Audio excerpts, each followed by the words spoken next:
জনগণের সমর্থন ছিল বলেই বিএনপি সকল সময় জনগণকে রেখে চলে যায় না। প্রধানমন্ত্রী তারেক রহমানের ঢাকা বিশ্ববিদ্যালয় সফরকে কেন্দ্র করে সামাজিক মাধ্যমে তার ছাত্রজীবন নিয়ে যে প্রশ্ন উঠেছে তার জবাব দিয়েছেন ঢাকা বিশ্ববিদ্যালয়ের আইন বিভাগের অধ্যাপক ও অন্তর্বর্তী সরকারের আইন উপদেষ্টা ড.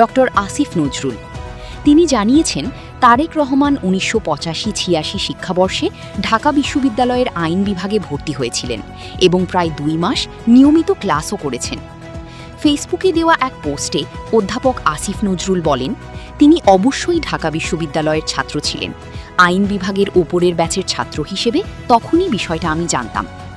তিনি আরও জানান, তারেক রহমানের সহপাঠীদের মধ্যে রয়েছেন সাবেক জাতীয় সংসদের স্পিকার শিরিন শারমিন চৌধুরী, সাবেক উপদেষ্টা রিজওয়ানা হাসান এবং আপিল বিভাগের বর্তমান বিচারপতি ফারাহ মাহবুব।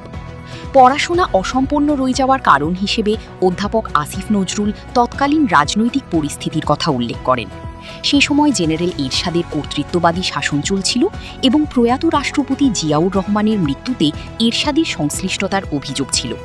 সম্ভবত নিরাপত্তাজনিত ঝুঁকির কারণেই তারেক রহমানের বিশ্ববিদ্যালয় জীবন সংক্ষিপ্ত হয়ে যায় বলে তিনি মনে করেন।